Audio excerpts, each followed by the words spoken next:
नमस्कार। आज का हमारा टॉपिक है जोतेदार। सबसे पहले बच्चों हम देखने को मिलेगा कि जोतेदार है कौन, और देखेंगे कि इनके राइज होने के पीछे क्या क्या कारण रहे थे और राइज होने का समय या कालावधि क्या रही थी। साथ ही साथ देखेंगे कि राइज होने के पीछे कारणों के साथ साथ क्या सिनेरियो हुआ, क्या चेंजेस आए सोसाइटी में, समाज के अंदर, उस वजह से जोतेदार है समाज में एक बड़े वर्ग के रूप में निकल कर आता है। इन्हीं सभी बातों के बारे में हम इस टॉपिक में डिस्कस करेंगे।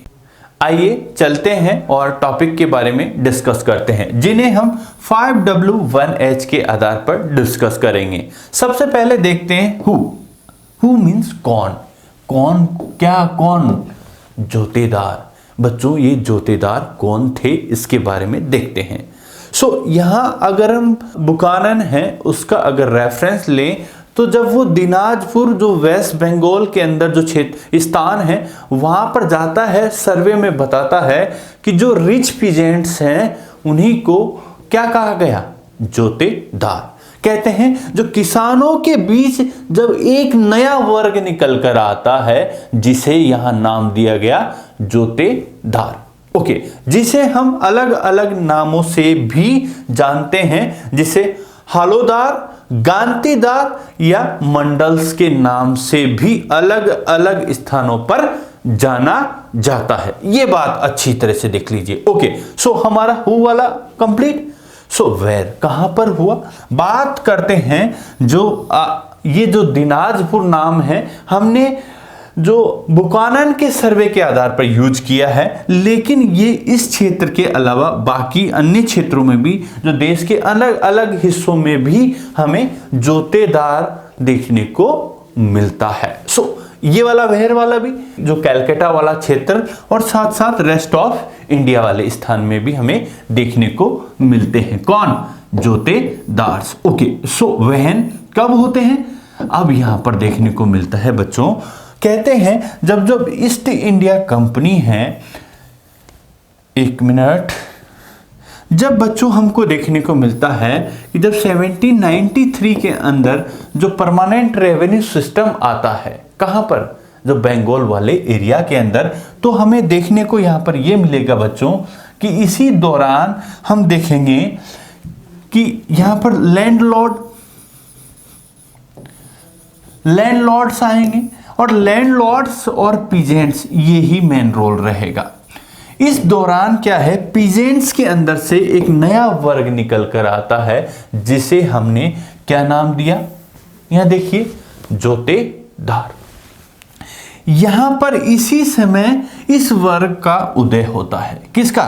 जोतेदार का, जिसे हम जोतेदार के नाम से जान रहे हैं। अब जोतेदार के नाम से जान रहे हैं, राइज इसका यहां से ही होता है और धीरे धीरे ये पावरफुल होने लगता है। कौन? जोतेदार पावरफुल होने लगता है, जिसमें अब हम देखते हैं बच्चों कि वाई, क्यों पावरफुल हुआ? Scenario of the contemporary period, जो उस समय की जो परिस्थितियां थी वो इस लेवल पर आ गई थी कि ईस्ट इंडिया कंपनी के साथ साथ जो जमींदार था वो भी दोनों पावरफुल थे और किसानों का शोषण कर रहे थे।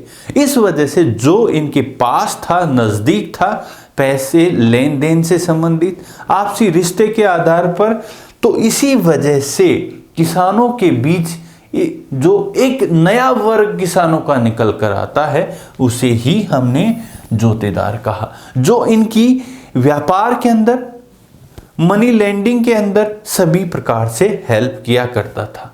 किसकी? किसानों की। और जोतेदार कौन थे? वो भी किसान थे, लेकिन डिफरेंस इतना है कि एक गरीब किसान है और एक पैसे वाला किसान। और धीरे धीरे धीरे धीरे ये पलड़ा पैसे का और बढ़ता जाएगा।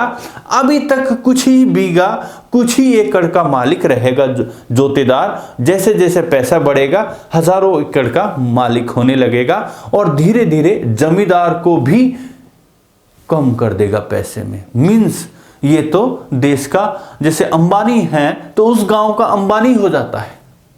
कहां? इस क्षेत्र विशेष में बहुत सी जगह तो देखने को मिलेगा कि ये जो लैंडलॉर्ड से भी ज्यादा अमीर दिखाई देंगे। कौन? जोतेदार। ये बात अच्छे से ध्यान रखिएगा। सो इंडिया के मोस्टली पार्ट में भी हमें, बाकी रेस्ट ऑफ पार्ट के अंदर भी हमें जोतेदार्स का रोल देखने को मिलता है। सो अभी देख लेते हैं। The jotedars were most powerful in North Bengal. All those rich peasants and village headmen were emerging as a commanding figure in the countryside in other part of the Bengal as well। अभी हमने देखा, कहते हैं हेडमैन कमांडिंग फिगर, कहते हैं जो उस क्षेत्र विशेष की जो न केवल राजनीति, आर्थिक, प्रशासनिक और सोशल एंड कल्चरल इन सबको भी वो कंट्रोल कर रहे हैं। कौन? जोतेदार। यही लोग निकल कर आते हैं जिन्हें बहुत अन्य नामों से भी जाना जाता है, जिसमें मैं पहले ही इनका रेफरेंस ले चुका हूं, जिन्हें हलोदार, गांधीदार और मंडल्स के नाम से भी जाना जाता है। सो ये वाली बातें भी हमने अभी यहां पर देखी। अब चलते हैं अपने टॉपिक पर और डिस्कस करते हैं। While many zamindars were facing a crisis at the end of 18th century, a group of rich peasants were consolidating their position in the village। कहते हैं इस समय जब जो जमींदार था क्राइसिस फील कर रहा था, यह क्राइसिस का जब समय था, तो उस समय 18वीं शताब्दी के अंत तक एक नया वर्ग निकल कर आ रहा था जो अपने आप को पावरफुल बना रहा था। अब देखो, in Francois Bernier survey, Dinajpur district in North Bengal, we have vivid descriptions of this class peasants known as a जोतेदार। अगर यहां पर हम फ्रांसिस बुकानन का अगर रेफरेंस लें तो जो दिनाजपुर डिस्ट्रिक्ट है नॉर्थ बंगाल के अंदर, वहां के जो रिच किसान हैं उन्हीं को क्या बोला? जोतेदार बोला। By the early 19th century, Jotedar had acquired vast area of the land, sometimes as much as several thousand acres। कहते हैं बहुत सी बार तो हमको बच्चों देखने को मिलेगा कि ये हजारों बीघा के मालिक हो जाते हैं। कौन? जोतेदार। ओके, सो ये वाली स्थिति भी हमें देखने को मिलती है।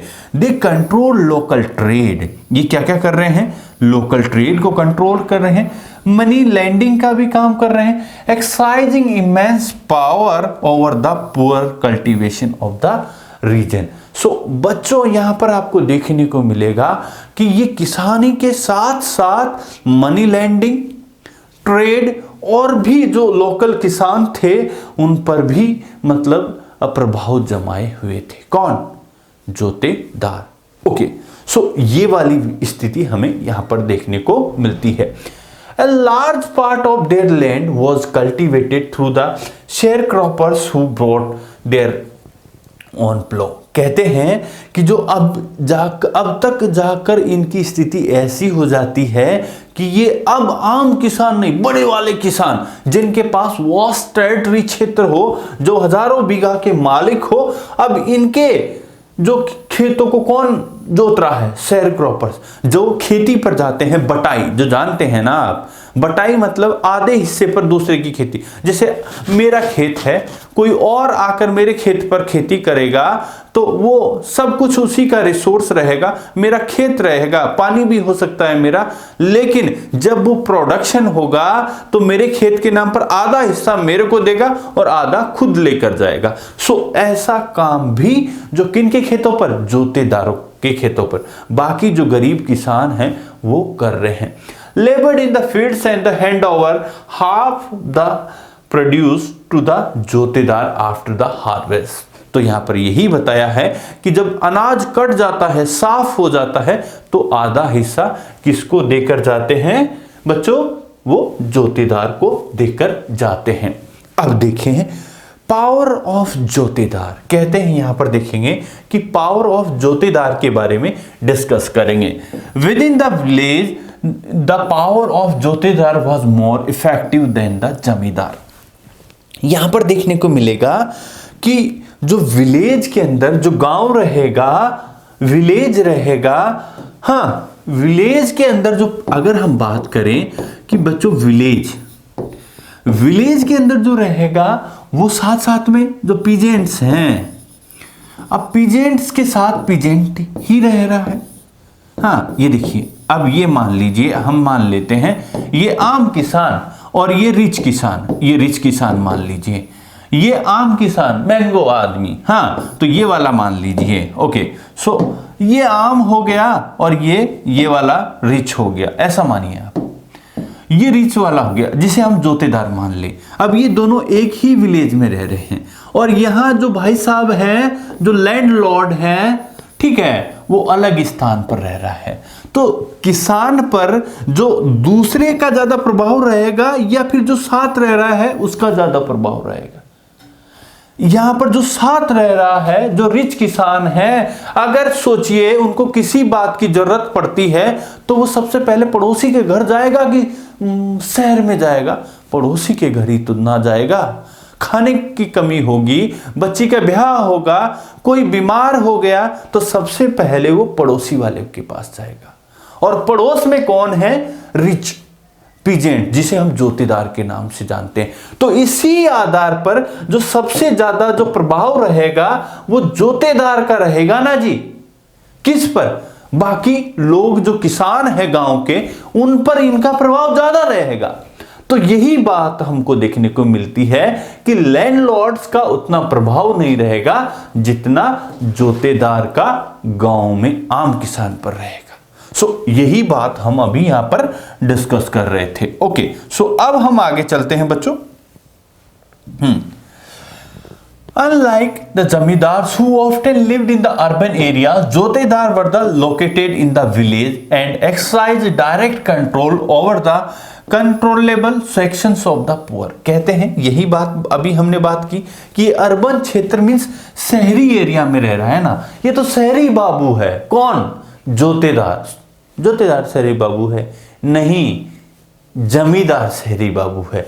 जोतेदार तो किसान के साथ वो भी किसान है, पर किसान से थोड़ा अप वाला, पैसा वाला किसान मान लीजिए, बस इतना। तो ये वाली स्थिति है।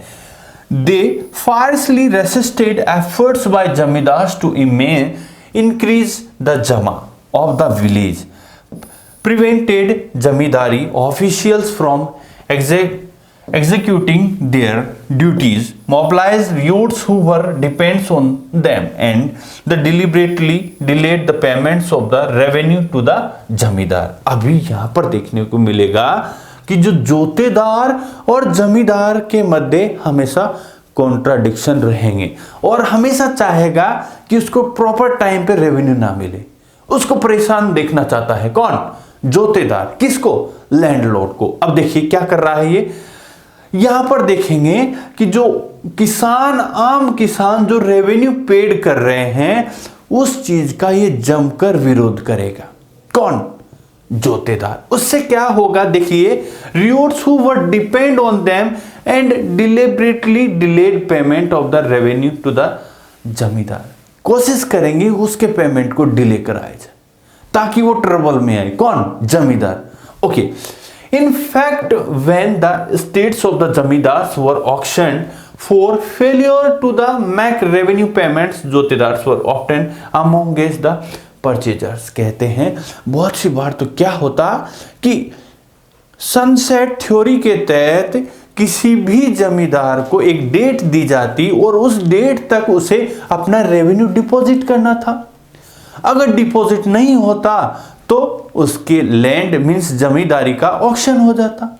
तो इसी के तहत हमें देखने को मिलेगा बच्चों कि उसी बहुत सी बार वो पेड नहीं कर पाते और उनकी जो लैंड होती उसका ऑक्शन हो जाता।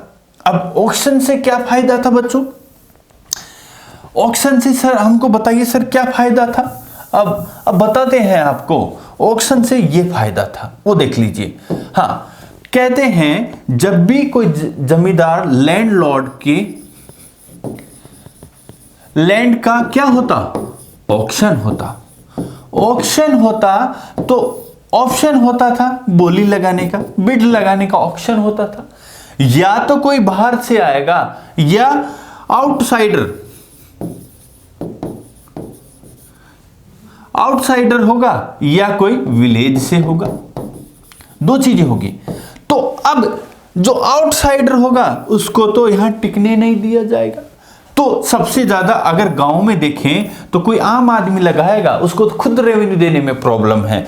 तो लगाने वाला कौन सा वर्ग निकल कर आ गया है, कौन निकल कर आ गया है, जिसे हम कहेंगे क्या, जोतेदार वर्ड यूज करेंगे। सो ये वाला जोतेदार चाहता है कि ये टाइम पर जो रेवेन्यू है वो डिपॉजिट ना कर सके। इस वजह से जितने भी पीजेंट्स हैं उनको बरगलाता रहता है, अपने प्रभाव में जितने किसान हैं उनसे कहता है मत दो। अगर नहीं देगा तो इसकी लैंड क्या होगी, सनसेट थ्योरी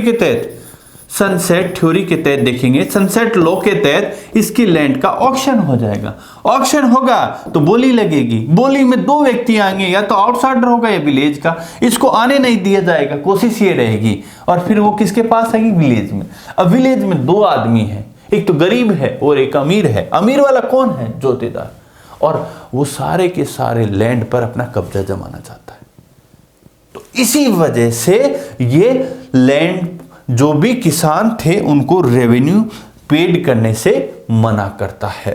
ओके, सो ये वाली बात यहां पर क्लियर होती है। और अब हम आगे चलते हैं। The zamindars resist. अब कहते हैं, अब इन सभी सीनेरियो, ये सभी परिस्थितियों से जब गुजरता है जमींदार तो बहुत सारी चीजें सीखता है। अब क्या क्या सीखता है, उन्हीं सीखने के आधार पर देखते हैं जमींदार इन सभी बातों का विरोध करने भी लगता है। अब क्या क्या विरोध कर रहा है वो देख लेते हैं। जमींदार न्यू स्ट्रेटजी, अब वो नई प्लानिंग लेकर आता है। किस बात को लेकर, क्योंकि अब उसको रेवेन्यू मिल नहीं रहा है तो देगा कहां से। तो अब वो कोशिश क्या करेगा कि अपनी जमींदारी को बचाने की कोशिश करेगा। वो उसमें चाहे हुक हो और या कुक, ओके, सो उसके लिए वो अपना ब्रेन यूज करने लगता है। जब कहते हैं घी सीधी उंगली से नहीं निकलता तो उंगली क्या करनी पड़ती है, टेढ़ी। अब देखते हैं कि जमींदार कैसे अपनी उंगली को टेढ़ी करता है। सो आइए देख लेते हैं। Fictitious sale was one such strategy. कहते हैं फिक्सियस सेल का मतलब यह है कि अभी अभी बंगाल के अंदर जब सनसेट थ्योरी के, सनसेट लॉ के तहत, ठीक है, सनसेट लॉ के तहत जब किसी भी जमींदार की जो जमींदारी थी, ओके, उसका ऑक्शन हो जा रहा था। अब ऑक्शन हो जा रहा था तो वो कैसे अपनी जमींदारी बचाए, तो अगर बचाएगा नहीं तो किसी और के नाम ट्रांसफर हो जाती थी। तो अब वो क्या करता है, पहले ही फिक्स कर लेता है कि कैसे बचाएंगे। तो अब जो जमींदार है, जो तात्कालिक जो परिस्थिति सिचुएशंस है उनसे सीखता है और अपनी जमींदारी बचाने का प्रयास करता है। उसमें वो क्या करता है, फेक बोलियां लगाना स्टार्ट करता है। मतलब वो पहले से ही प्लान बनाकर अपने आदमी खड़े रखता है ऑक्शन में, और वो उसके बिहाफ पर बोली लगाते रहे। वो नहीं रहेगा लेकिन उसके आदमी रहेंगे, चाहे उसके जो भी नौकर्स हो सकते हैं, उसकी फैमिली मेंबर्स हो सकते हैं। तो ये वाला सीन हमें यहां पर देखने को मिलता है। अब नेक्स्ट पॉइंट पर चलते हैं। It involve as series of manoeuvres. It क्या, देखिए मैन्योर्स मतलब अभी क्या कर रहा है, वो बहुत सारे दाव पेच भी खेलता है। जब कुश्ती लड़ते हैं तो देखे हैं, कोई धोबी पछाड़ उठा के फेंकता है तो कोई पीछे से पकड़ता है। ऐसे ये क्या किसको फेंक रहा है, नहीं फेंक रहा है तो क्या कर रहा है मास्टर जी, तो ये बच्चों अलग अलग स्ट्रेटजी के साथ अपने जो किसको, जमींदारी को बचाने का प्रयास कर रहा है। कहीं पर वो फिक्सियस बोली लगवा रहा है ऑक्शन में। और देखिए, the Raja of Burdwan for instance the first transferred some of his zamindari to his mother since the company's had decreed that the property of women would not be taken over. कहते हैं कहीं पर ये बोली लगवा रहे हैं और कहीं पर क्या कर रहे हैं, वुमेन के नाम जमींदारी कर दे रहे हैं। उससे क्या था कि कंपनी का एक रूल था कि महिलाओं के जो लैंड थी उसको क्या नहीं करेंगे, womens would not be taken over, कि महिलाओं की जमीन को नहीं लिया जाएगा। आगे देखो, then as a second move his agents manipulated the auction. यहां पर हो गया। फिर उसके बाद देखेंगे कि इन्हीं के एजेंट, सोचिए मैं मास्टर जी अपने अपने लोगों को जो मेरे आसपास हैं उनको मैं कहूंगा कि तुम्हें ये काम करना है, उसके लिए थोड़ा सा हो सकता है कि कुछ हिस्सा दे दें, कुछ उनको लालच दे दिया जाए, तो उस आधार पर वो एजेंट बिठाएंगे और उस बोली को मैनिपुलेट करने का प्रयास करेंगे। आगे देखिए, the revenue demand of the company was deliberately withheld and unpaid. कहते हैं कि नियमित रूप से जो कंपनी का जो रेवेन्यू है, डेलिब्रेटली मीन्स मतलब जानबूझकर, वो क्या है, कंपनी के रेवेन्यू को रोका जाता है। उससे क्या होगा, and unpaid balance were allowed to be accumulate, और डे बाय डे, एक्यूमुलेट का मतलब जुड़ता जाता है, बढ़ता जाता है। किसका, कंपनी का। अब सोचिए कि मैंने कोई लोन ले लिया, सोचो यहां रेवेन्यू, सोचिए रेवेन्यू बोलते हैं, लोन नहीं लेंगे, ठीक है। तो मैंने कोई भी, अच्छा लोन बोल दीजिए, मैंने किसी भी कंपनी से लोन लिया, मतलब बैंक से, सॉरी कंपनी से नहीं, बैंक से लोन ले लिया। अब इंस्टॉलमेंट आएगी, फर्स्ट मंथ की, 2 मंथ की, 3 मंथ की, 4 महीने की, जो आगे इसको पेड नहीं किया, दूसरी को नहीं किया, तीसरी को नहीं किया, तो इस टाइम पीरियड में कैपिटल के साथ साथ इंटरेस्ट भी तो भाई जुड़ेगा, इंटरेस्ट भी तो जुड़ रहा है। तो ये वाली बात आप देख रहे हैं। तो यहां पर देखने को मिलेगा कि कंपनी, इंटरेस्ट तो बहुत सी बार दूर की बात रहती थी, कंपनी के जो मूल अमाउंट मींस कैपिटल भी नहीं आ रहा था। तो ये वाली बात हम यहां पर देखेंगे। आगे देखिए, अब आपको देखने को मिलेगा कि ऐसा हो क्यों रहा है। अब देखिए, when a part of the estate was auctioned, the zamindars men bought the property outbidding other purchasers। कहते हैं कि जब भी किसी भी स्टेट की जब बोली लगाई जाती तो जमींदार के आदमी ही क्या करते हैं, outbidding other purchasers। सो वो ऐसा कर ले रहे हैं। तो ये वाला जो सीन होता है जिसमें कौन खिलाड़ी हो रहा है, जमींदार खिलाड़ी हो रहा है। वो कैसे भी चाहे अपनी रेवेन्यू को ना पेड करेगा। पहले इसके साथ क्या गेम हुआ था, गेम खेलने वाले कौन है, जोतेदार। जब जोतेदार इसके साथ गेम खेलने लगा तो इसको एक समझ होने लगी कि भाई हम तो चाहते हैं पेड करना, पर देखो हमको नहीं मिलेगा तो हम पेड कैसे करेंगे, जब मिलेगा नहीं तो पेड कहां से होगा। तो उसी वजह से ये भी माइंड गेम खेलने लग गया, स्ट्रेटजी बनाने लग गया। तो ये फिक्सिशियस कर देता है। मतलब यहां पर देखेंगे कि आपको और भी चीजें देखने को मिलेगी बच्चों, कि यहां पर ये वाली सारी बातें भी आप देखेंगे, अलग अलग दाव पेच भी लगाने लगेगा। महिलाओं के नाम पर लैंड को ट्रांसफर भी किया जाने लगेगा, अपने आदमियों को बिठाने लगेगा। तो ऐसी स्ट्रेटजी यहां पर कौन अपनाने लग गया, जमींदार। सो ये वाली बात आप यहां पर ध्यान रखिए। अब नेक्स्ट चीज देखते हैं।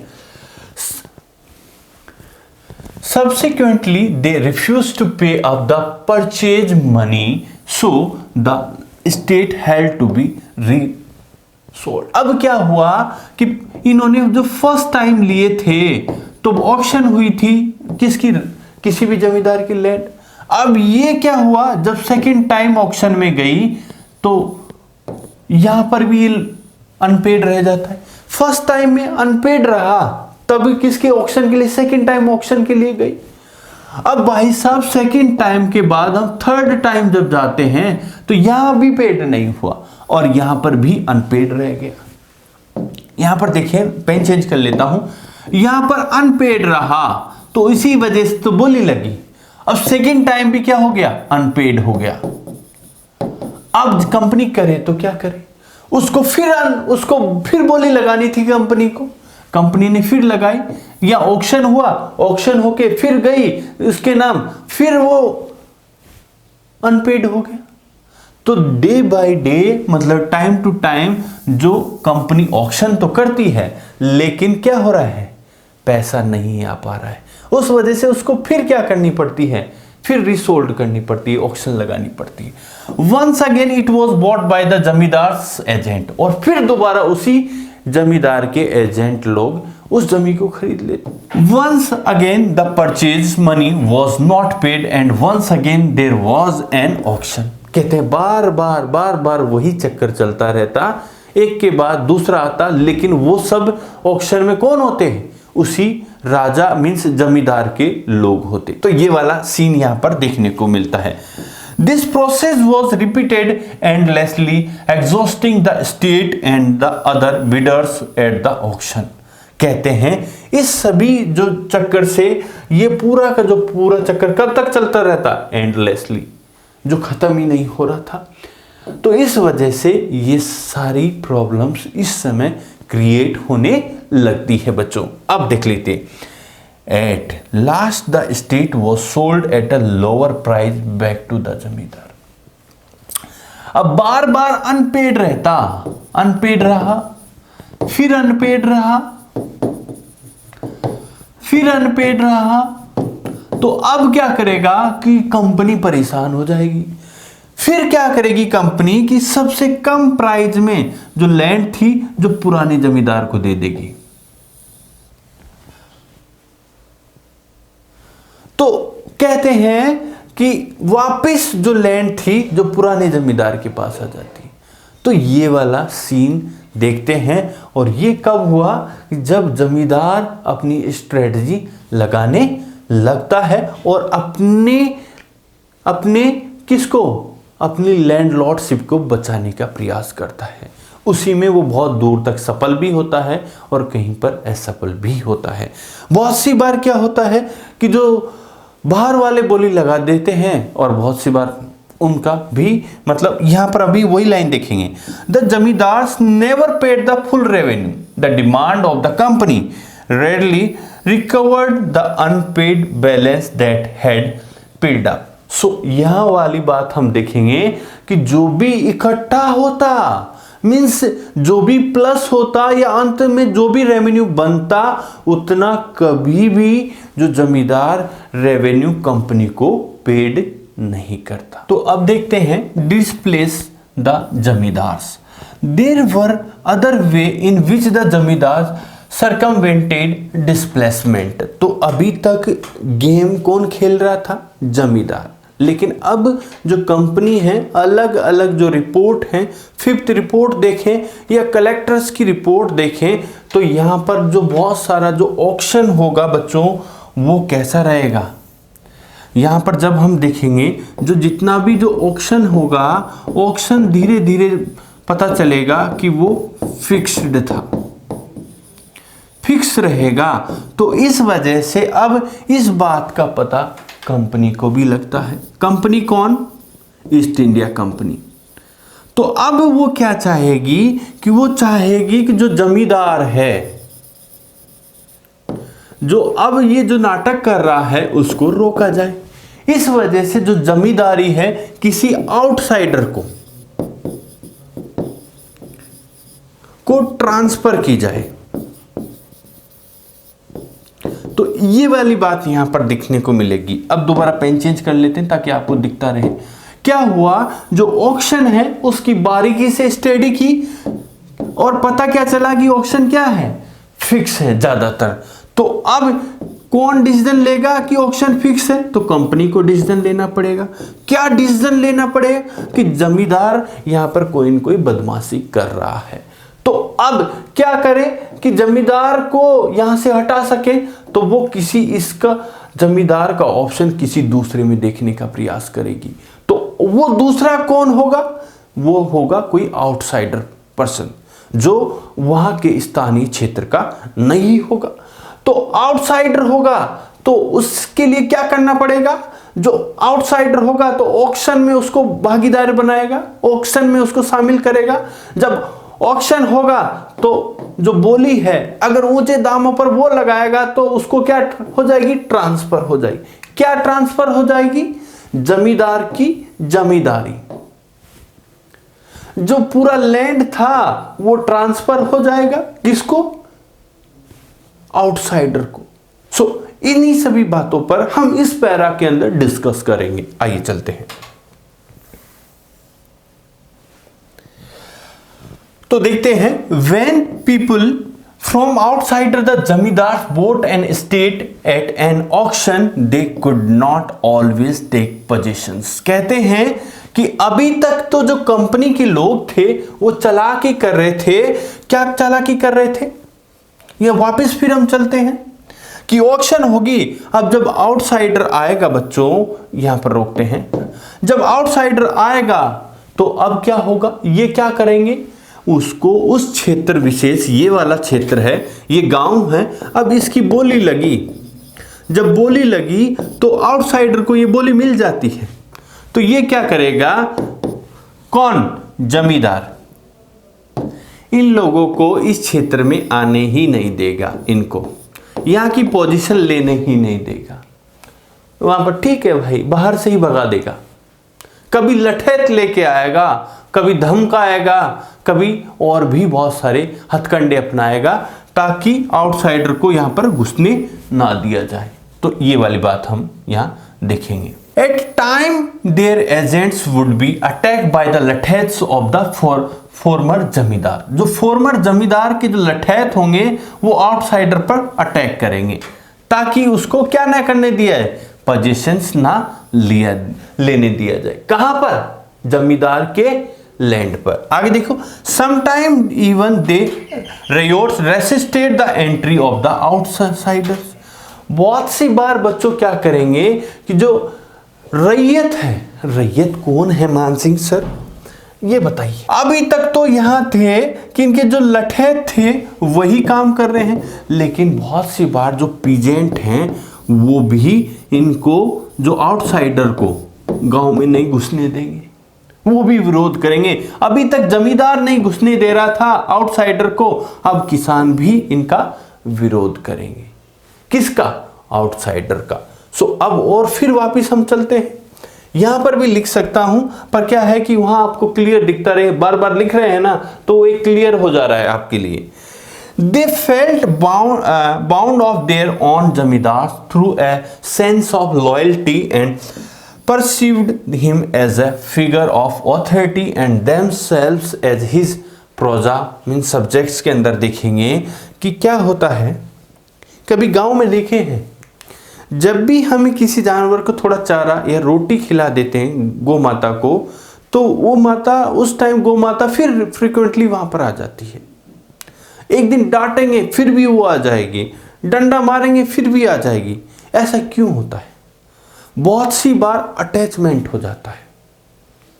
हम गांव से बिलोंग करते हैं, बहुत सी बार क्या होता है, गाय को कहीं दूर चरने छोड़ के आ जाइए, 2-4 दिन आप चरा के आइए, लेके आ जाइए, एक दिन छोड़ के आ जाइए। बहुत सी बार क्या होता है, गाय अपने आप वहां पर आ जाती है, तो ये उन दोनों में क्या हुआ, बॉन्डिंग हो गया। यहां पर भी वही चीज हमको देखने को मिलेगी बच्चों कि जो जमींदार और पीजेंट है उसमें एक प्रकार का रिलेशन बन जाता है। बहुत सी बार ऊंच नीच खट्टा मीठा रिलेशन होता है, लेकिन फिर भी अपनापन फील होता है, हमारा जमींदार है। अब देखते हैं, द सेल ऑफ द जमींदार disturb their sense of their identity, their pride, the zamindars therefore were not easily displace.